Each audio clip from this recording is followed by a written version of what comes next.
देखिए, मुझे इसमें बोलने की जरूरत है नहीं।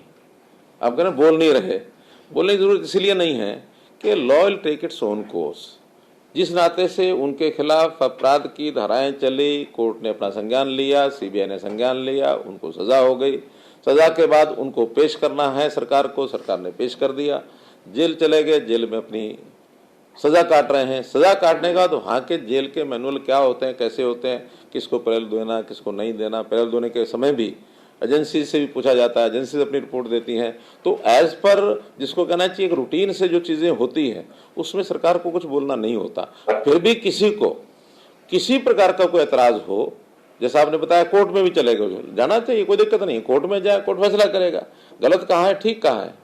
लेकिन हमारा इससे कोई सीधा संबंध नहीं इस बात का। कोई प्रवचन करता है नहीं करता है, कोई सुनता है नहीं सुनता है, ये सबकी अपनी व्यक्तिगत एक राय होती है। और उस व्यक्तिगत राय में हम किसी के ऊपर दबाव नहीं डाल सकते। आपने प्रवचन सुनना है कि नहीं सुनना है, करना है कि नहीं करना। आप में से भी अगर कुछ 4 लोग सुनने चले जाएंगे, हम थोड़ी कहेंगे आप क्यों सुनने गए। पर जिस तरह के गंभीर आरोप आपको लगता है कि ऐसे ओपनली होना चाहिए? मैं कहता हूँ ये कानून को देखना है। गंभीर आरोप की सजा उनको मिली है, वो जेल काट रहे हैं, पैरोल उनको मिली होगी तो वो जेल के मैनुअल के हिसाब से मिली होगी। वो क्या कर सकते हैं क्या नहीं कर सकते हैं उनको भी आखिर जेल वालों ने बताया होगा। पैरोल में जाने के बाद तो क्या क्या लोग करते नहीं रहे, चुनावी रैलियों तक करते रहे हैं। अब किसी ने टोका क्या? तो जो हो रहा है सही हो रहा है? मेरा सही और गलत में नहीं है। किसी को अगर गलत लग रहा है तो उसको एक एजेंसी जो होती है इसके लिए उस पर जाना चाहिए। कई बार निर्णय करना मुश्किल होता है। मेरा ये दावा तो नहीं है कि करप्शन जीरो हो गई है, लेकिन जिस लेवल पर जहां पर भी मिलती है और उसमें कोई भी आता है, अपने प्राय का भी विषय नहीं है।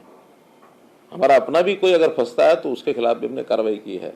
सरकारी अधिकारी फंसे, कर्मचारी फंसे, कोई नेता फंसे, कोई जनता का आदमी फंसे, और कोई इस प्रकार के जैसे लोग हैबिचुअल ऑफेंडर जिसको कह सकते हैं, वो लगातार स्कैंडल जो चलाते रहे हैं। आपने इस नकल के मामले में देखा, हमने 700 से ऊपर लोगों को गिरफ्तार किया है। उसमें नकल करने वाले भी, कराने वाले भी, उनको प्लानिंग देने वाले भी, शेयर करने वाले भी, सब जहाँ तक उनकी ट्रैकिंग हो गई उनको हमने पकड़ा है। और खास करके ये जो क्राइम, यानी 3 C में, एक मैं करप्शन कहता हूँ, दूसरा क्राइम है।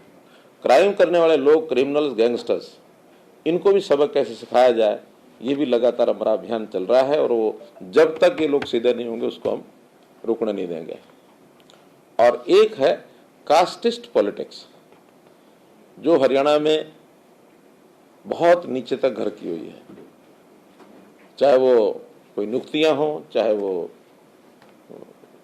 इलेक्शंस हो, चाहे वो किसी प्रकार के व्यवहार में, यानी सरकारी ही नहीं गैर सरकारी जगह भी सब लोग इस प्रकार के बाट बटाई, बंदर बाट में लगे रहते हैं। इसको इतने % मिलना चाहिए, इसको इतना ही होना चाहिए, इसको स्थान ये मिलना चाहिए, इसकी आबादी के हिसाब से मिलना चाहिए। कुल मिलाकर के योग्यता को आगे बढ़ा